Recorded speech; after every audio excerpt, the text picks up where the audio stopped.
Y a partir de eso hemos conocido en los últimos días, a través de diversos medios de comunicación, nóminas de más de 15 candidatos derrotados, cuyo premio de consuelo se ha pagado con fondos de todos los chilenos a través de asesorías millonarias, sin que el país pueda conocer con exactitud qué trabajo están realizando, qué tipo de asesoría, por cuánto tiempo, cuál es el objetivo y si se justifican o no. Y por lo tanto, esto que puede ser perfectamente legal, y como siempre este gobierno ha puesto las cosas en la barrera de lo legal, claramente no es ni ético ni estético. Y por eso que nosotros vamos a solicitar un informe pormenorizado de cada una de las actividades que han realizado estos candidatos derrotados, cuál ha sido el objetivo, la justificación, porque a nuestro juicio tenemos que ser extremadamente celosos del uso de los recursos públicos y no pueden servir estos para poder financiar premios de consuelo a los candidatos derrotados. Pero queremos decir que esto no es un hecho aislado, no es lo único que hemos visto impudoroso de este gobierno como manera de cierre. También hemos sido testigos de más de 500 concursos públicos de amarre, concursos truchos, con perfiles hechos como anillo al dedo para la persona que ostenta el cargo, donde se ha llegado al límite de nombrar a personas en la planta por un día de manera suplente para que puedan postular a estos cargos, para tratar de dejar apernados en los cargos de jefaturas intermedias a personas de confianza del actual gobierno, para tratar así de boicotear la gestión de Michelle Bachelet. Pero esto no ha terminado ahí. Hemos conocido en los últimos días que los contratos de prestación de servicios honorarios en el Ministerio de Obras Públicas se le ha eliminado una cláusula que han tenido desde siempre los contratos honorarios, que le permite al servicio ponerle término a este contrato cuando lo estime necesario por razones de buen servicio. Y por el contrario, curiosamente, estos contratos honorarios solo se pueden poner término por voluntad de la persona contratada y no por voluntad del servicio. Lamentablemente, la Contraloría, algunos de estos contratos les tomó razón. Sin embargo, con posterioridad, con fecha 4 de febrero, ha sacado un dictamen donde señala de que es ilegal y de que no procede, porque atenta contra el principio de la libertad contractual y que no procede, en este caso además porque de alguna manera se genera un perjuicio, ¿no es cierto?, para la acción administrativa, la eliminación de esta cláusula. ¿Cuántos contratos de esta naturaleza hay? ¿Cuántas personas han quedado hoy día con sueldos millonarios de confianza del actual gobierno en las distintas reparticiones y que el nuevo gobierno no le va a poder poner término a esta asesoría de honorario? Eso es lo que queremos saber. Y por lo tanto también vamos a recurrir a la Contraloría para que no solo haga una auditoría de los concursos para el tercer nivel jerárquico, sino que también de estos contratos honorarios, y que ordene e instruya de que se dejen sin efecto de inmediato todos los contratos honorarios que no tengan esta cláusula de salida para el servicio. No puede ser que se pretenda dejar al Estado maniatado porque este gobierno, que prometió ser de los mejores, terminó siendo el gobierno de los apitutados. Eso, ¿alguna consulta? Estamos en vivo para CNN Chile. Quisiera preguntarle si es que tiene certeza o que ya está totalmente demostrado esta información que salió en este portal de internet, esta denuncia sobre estos 14 ex candidatos. ¿Hay una certeza? ¿Ustedes van a interponer una denuncia respecto a esto? ¿Qué van a hacer? Bueno, esto está en las páginas de transparencia. Lo que nosotros vamos a pedir es que se nos informe respecto de todos los candidatos que fueron contratados de manera express con posterioridad a las elecciones en las distintas reparticiones, y vamos a pedir un informe del contenido de esas asesorías, reiteramos, no es ilegal que se les contrate, pero nosotros queremos saber si efectivamente su contratación está justificada o no, cuál es la labor que han desarrollado, si se justifican los honorarios millonarios en cada uno de los casos.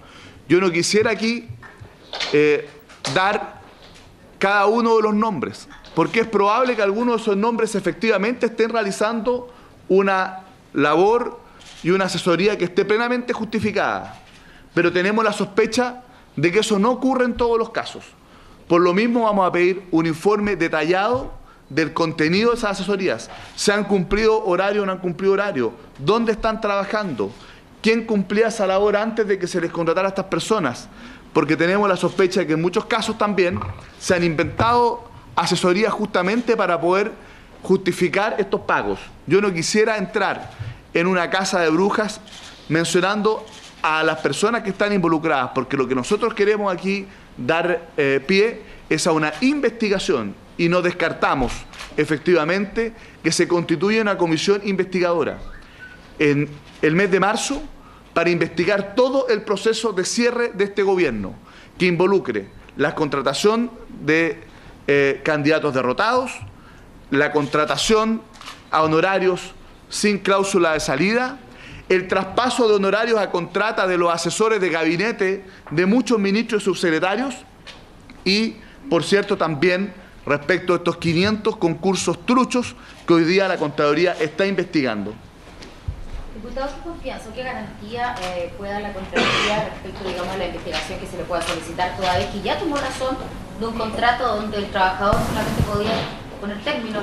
Bueno, yo creo que la Contraloría tiene que resolver su discrepancia consigo misma, porque por una parte tomó razón de contratos honorarios, aquí tengo las copias de los contratos que no tienen esta cláusula de salida por parte del servicio y solo se le puede poner término por la mera voluntad del funcionario, pero por otro lado, con fecha 4 de febrero, es decir, la semana pasada, ha sacado un dictamen donde representa efectivamente un decreto del Ministerio de Obras Públicas y dice que esto no puede ocurrir.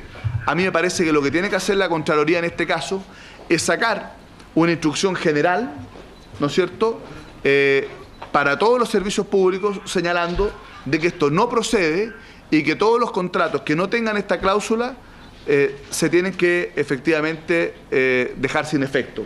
Eso es lo que nosotros le estamos pidiendo. Hoy día a la Contraloría vamos a formular una presentación formal el día de mañana al Contralor General de la República. Pero quiero decir algo, a nosotros nos hubiese gustado una Contraloría bastante más proactiva en esto. La Contraloría yo creo que ha sido extremadamente pasiva.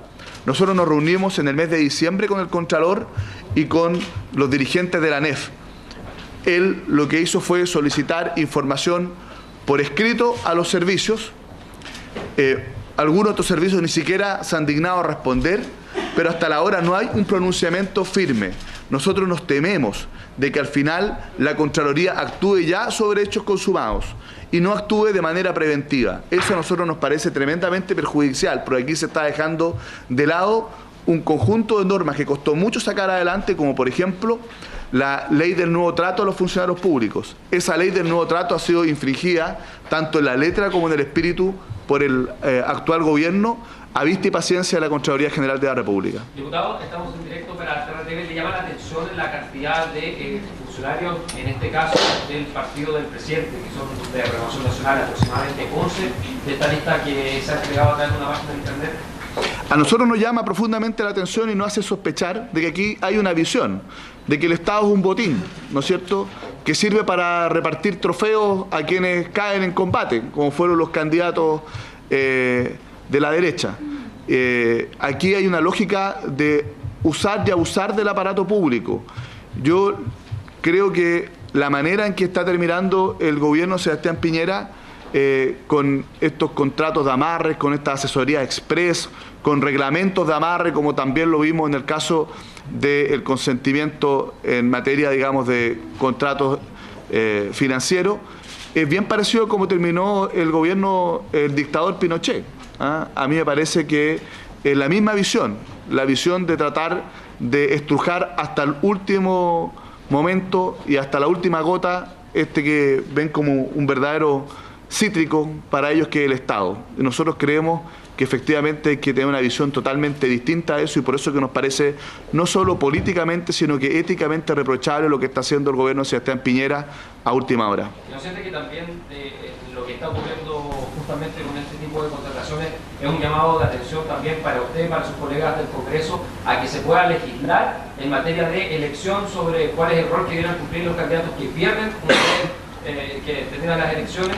Hay muchos países del mundo que tienen efectivamente una normativa que regula los procesos de transición entre una elección y el que asume el nuevo gobierno. A mí me parece que hoy día, a partir de la experiencia del gobierno de Sebastián Piñera, naturalmente que estamos llamados a tener que legislar para que se pueda limitar el accionar del gobierno que va saliendo, para evitar este tipo de irregularidades, de abusos, que nos parece a nosotros simplemente indecente lo que está haciendo el gobierno de Sebastián Piñera, y creo que en el futuro tenemos que regularlo de mejor manera para evitar escándalos como estos.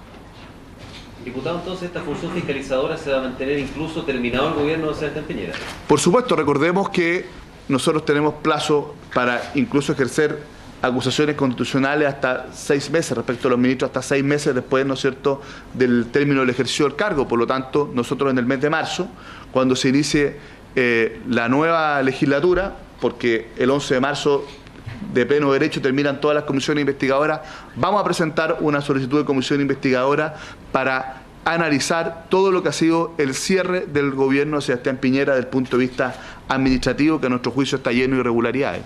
O sea, varios ministros en este escenario podrían ser, digamos, acusados constitucionalmente eventualmente, o se le podrían cobrar responsabilidades políticas. O sea, lo que nosotros vamos a hacer una comisión investigadora, si producto de esa comisión investigadora hay mérito para poder presentar una acusación constitucional a los ministros que haya dejado el cargo, no le quepa ninguna duda que lo vamos a hacer.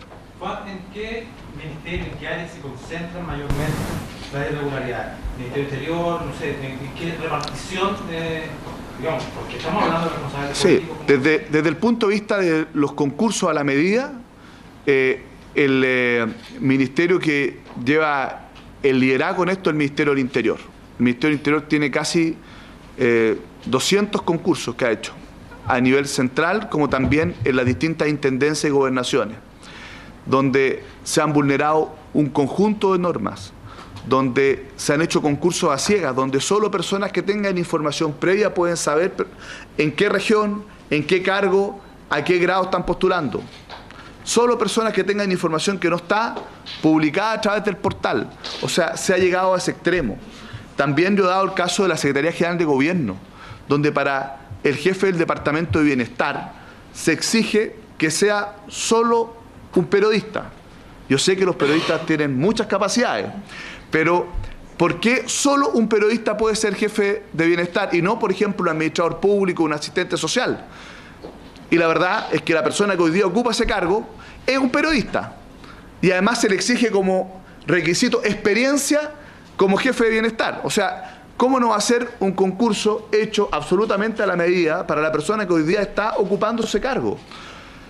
Tenemos cientos de ejemplos en el Ministerio del Interior, en el Ministerio de Obras Públicas, de personas que no cumplían con el requisito de 3 años de la contrata para poder postular a un cargo público, y los nombraron como suplente 1 o 2 días antes de que se abriera el concurso en la planta, porque la ley dice o 3 años en contrata o haber estado en la planta independientemente del tiempo. Y lo nombraron de suplente hasta por un día, para habilitarlos para poder postular. ¿Cómo no va a ser un concurso hecho a la medida?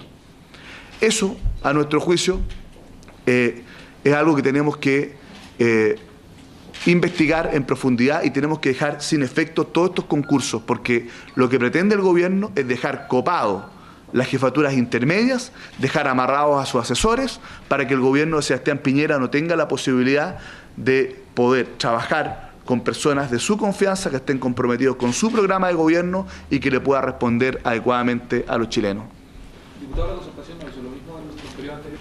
En absoluto. Una de las quejas que tenemos justamente de los funcionarios públicos, y algo de las cosas que tenemos que hacer, es que no tuvimos la capacidad, ¿no es cierto?, de poder quizás avanzar más en lo que es la profesionalización de la administración pública. Recordemos que fueron más de 6.000 los funcionarios públicos despedidos por la administración de Piñera solo el primer año.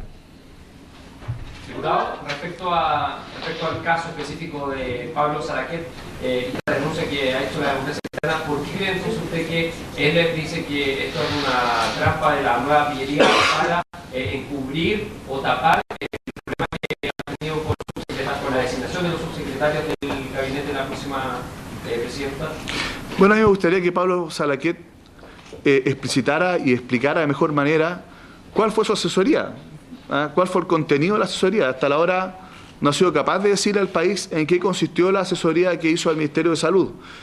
Y me parece también bastante poco creíble este error informático de que el contrato se informara en transparencia por todo un año y que mágicamente un día domingo, ¿no es cierto?, se corrigiera y que era solo por 2 meses. Yo creo que eso también es algo que naturalmente requiere explicarse de mejor manera. Mi pregunta es si es que esto no hubiese aparecido a la luz pública, ¿esa asesoría se hubiese mantenido por 2 meses o hubiese sido por todo el año? Yo creo que los chilenos tienen todo el legítimo derecho a preguntarse aquello. Diputado, por información conocida esta mañana, el subsecretario de Agricultura nombrado, Hugo Lara, pagaría una suma de dinero para que desistan de las querellas en su contra. ¿Eso lo deja más habilitado para seguir siendo subsecretario nombrado por la presidenta? A ver, vamos a terminar este tema. Yo lo único que te puedo señalar al respecto es que hay una sola querella en su contra, y ese desistimiento efectivamente ya ocurrió, se presentó el desistimiento, y es porque en ese caso se trataba de una discrepancia comercial respecto de los valores de un contrato de suministro de frutas. Y por lo tanto se llegó a un arreglo desde el punto de vista civil y por lo tanto se desistió de una querella que era tan infundada desde el punto de vista penal que el Ministerio Público ni siquiera tomó la decisión de formalizar la investigación. Ahí ni siquiera hubo una investigación formalizada por parte del Ministerio Público, menos aún una condena. Se resolvió donde siempre se había resuelto, desde el punto de vista comercial y extrajudicialmente. ¿Pero eso lo deja habilitado para continuar en el cargo o todavía está en duda la permanencia de él o su eventual renuncia? No, yo lo he dicho ya hasta el cansancio, esas decisiones las toma el futuro gobierno y la democracia cristiana va a respaldar la decisión que se tome. Diputado, ¿puedo hacer una pregunta sobre otro tema también de contingencia? ¿Cuál es la postura de su partido frente al polémico tema que se ayer la senadora electa por Río, Jacqueline Van-Rieseberghe, respecto a la adopción gay? ¿Ustedes están de acuerdo con que los niños no tienen la culpa si es que los adopta una familia homoparental? A ver, respecto de todos estos temas, en la democracia cristiana no existe una sola opinión respecto del matrimonio igualitario, respecto de la adopción, respecto del aborto terapéutico. No existe una sola opinión en la democracia cristiana y creo que eso es bueno transparentarlo. Y en los temas valóricos como este, nuestro partido al menos lo que hace es respetar las convicciones que pueda tener cada uno. Hay siempre espacio para el debate, hay siempre espacio para poder intercambiar opiniones. Hay siempre espacio para intentar llegar a posiciones comunes. Sin embargo, los temas valóricos que dicen en relación con las convicciones y con la conciencia, nosotros como partido al menos vamos a respetar la opinión de cada uno de los parlamentarios si es que nos enfrentamos al caso concreto de votar proyectos de ley sobre la materia en el Congreso. ¿Usted, por ejemplo, está a favor de la adopción? Yo respecto a la adopción lo sostuve hace un año y es una opinión que además representa al presidente del partido. La doctrina contemporánea del derecho de familia lo que señala es que en el caso de la adopción es el juez el que tiene que tomar la decisión evaluando cada caso concreto en función del principio del interés superior del niño. Ese es el principio que debe regir todas las decisiones en materia de derecho de familia, el interés superior del niño. Y eso se va evaluando caso a caso, independientemente si los potenciales adoptantes son heterosexuales o no. Es una decisión que tiene que tomar el juez enfrentado al caso concreto, velando siempre por el interés superior del niño. Diputado, ¿qué le parecen los cuestionamientos a la futura subsecretaria de Defensa? Mira, la verdad es que yo desconozco los antecedentes, solo conozco lo que ha aparecido en los medios de comunicación. En todo caso, los cuestionamientos no son a ella, son a su padre. Y yo creo que es legítimo poder cuestionar a las personas por sus propios hechos y no por hechos de terceros. Se le ha cuestionado porque si bien ella no puede hacerse responsable de lo que hizo su padre, pero es una figura, va a ser una figura pública. Independientemente si es figura pública o no, yo creo que es importante que a las personas las juzguemos por sus actos y no por actos de terceros. Repito. La Contraloría General de la República rechazó el oficio de intervencionismo electoral presentado por la Democracia Cristiana en el mes de octubre. ¿Qué le parece? Yo no sé cuál de todos esos oficios será, porque yo por lo menos he presentado algunos oficios de intervencionismo electoral en la región de Araucanía y que, por ejemplo, el caso de INDAP, y que Contraloría sí acogió, ¿ya? Acogió y señaló que tenía que abrirse un sumario administrativo porque efectivamente en horario de trabajo, con recursos públicos, el jefe de área de Curacautín había realizado actividades de proselitismo político y lo acogió la Contraloría. Desconozco respecto de cuál de todas las presentaciones que se han hecho a la Contraloría es ese pronunciamiento que se ha formulado, pero yo creo que aquí lo que ha faltado es mayor proactividad. A mí me parece que ese pronunciamiento, por ejemplo, que lo estoy hablando, que sí determinó que había intervencionismo electoral, que fue las elecciones primarias de Renovación Nacional en mi distrito, la Contraloría lo emitió después de las elecciones. O sea, yo creo que hay un problema de oportunidad, hay un problema de proacción, porque la Contraloría simplemente no está actuando de manera disuasiva. Los ministerios, los servicios públicos hacen lo que quieren porque tenemos una Contraloría que está actuando tarde y está actuando de manera, a nuestro juicio, bastante débil para actos como estos. Diputado, hablando de amarre cortito, ¿qué le parece todo el tema del sueldo mínimo, que también se dice que podría quedar amarrado? Bueno, este era un proyecto que el gobierno había comprometido para inicios del año 2013, que era formular un mecanismo permanente de definición del sueldo mínimo para que no tenga que enfrentarse a la contingencia año a año. Nos parece al menos curioso, ¿no es cierto?, que en el mes de febrero, ¿ya?, previo al Día de los Enamorados, cuando todo el país está absolutamente en otra, cuando le queda una semana legislativa al actual gobierno, no más, solo la primera semana de marzo, se pretende instalar un debate como esto. Naturalmente que ese proyecto no tiene ninguna posibilidad de ser aprobado durante la administración de Sebastián Piñera y tendremos que revisarlo y analizarlo con las futuras autoridades, ¿no es cierto?, de Hacienda y el trabajo de la presidenta Bachelet. Sin embargo, en el programa de gobierno de la futura presidenta se plantea algo similar, que una comisión tripartita que evalúe y asesore al gobierno en materia de salario mínimo, que es lo que informe. Sí, lo que ocurre es que hay que ver el contenido preciso de ese proyecto, cuál va a ser la composición de esa comisión, cuáles van a ser las atribuciones y lo más importante, cuáles van a ser los parámetros objetivos para poder fijar el sueldo mínimo, porque esta no va a ser una comisión que va a tener facultades arbitrarias de fijación del sueldo mínimo, sino que tiene que tener parámetros objetivos. Y eso tendrá que analizarse y sancionarse por el futuro gobierno. Diputado, volviendo al tema de las asesorías, ¿por qué es un tema que se da hoy y no antes? ¿Por qué ustedes lo sacan hoy a la luz? Bueno, porque creo que a partir del episodio de Pablo Salaquet, ¿no es cierto?, se de alguna manera visualizó lo que estaba ocurriendo y por eso es que nosotros hoy día hemos tomado la decisión de iniciar una acción fiscalizadora más amplia. Nosotros ya hace 2 meses que veníamos fiscalizando la amarre en sus distintas versiones, de los concursos públicos y de los contratos honorarios. Comenzamos en el mes de enero.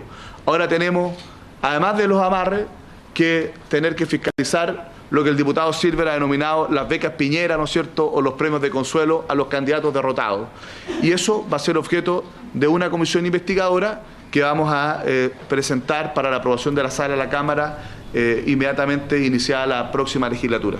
¿Qué se dice cuando se plantea, digamos, de que estas denuncias pueden... Bueno, ahí estábamos escuchando al presidente subrogante de la Democracia Cristiana, Fuad Chahín, muy claro entonces en la postura que tiene la Democracia Cristiana, la investigación que van a hacer, van a presentar los antecedentes entonces, más allá de la cantidad de personas contratadas para este año, porque si uno entra a comparar las contrataciones que se hizo en la misma Ministerio de Salud, por ejemplo, que es donde fue contratado Pablo Salaquet en el año 2009, son muchísimas más las contrataciones que se hizo en esa fecha versus las que hay ahora. La diferencia es que ahora quizás también son menos, pero hay sueldos más altos. Hay una serie ahí de análisis que se pueden hacer respecto al listado de lo que deja Sebastián Piñera versus al listado que en un minuto se le dejó el gobierno de Michelle Bachelet en este mismo periodo previo a asumir cada uno sus cargos en los años 2010. Piñera y ahora la expresidenta y futura mandataria Michelle Bachelet. Más que eso, cuestionamiento que hace el parlamentario en torno a los que fueron candidatos en su minuto y que prestan asesoría en el Ministerio de Salud, y de hecho dentro del listado es cosa de mirar las personas que hay. Una de las personas que está en este listado, y lo podemos comentar porque usted mismo puede entrar a Transparencia del Ministerio de Salud, es por ejemplo Rosado Yarse, que también fue parte del Ministerio de Salud y que tiene un contrato, pero en este caso hasta el 28 de febrero de este año, pero desde el 23 de diciembre del año pasado, con un sueldo de 3.795.000 pesos por asesorar en la puesta en marcha del Hospital Regional del Libertador Bernardo O'Higgins a la Dirección del Servicio de Salud de O'Higgins. Un sueldo casi el doble de lo que recibe Pablo Salaquet, pero en el caso de ella aquí figura por lo menos con contrato del 23 de diciembre hasta el 28 de febrero, y claro, fue una candidata en su minuto. Ahora, a diferencia de Pablo Salaquet, es que ella trabajó, por ejemplo, en el Ministerio de Salud también en su momento durante un buen tiempo fiscalizando. Entonces, claro, aquí hay distintas interpretaciones que se pueden dar, ver la expertise de si son las personas indicadas, por supuesto, para los cargos. Lo concreto es que el tema lo está poniendo ahí sobre la mesa Fuad Chahín, presidente subrogante de la Democracia Cristiana, en estos momentos en una conferencia de prensa desde la DC ahí en Alameda. Con esto, cuando son las 11:27, hacemos una pausa y ya regresamos.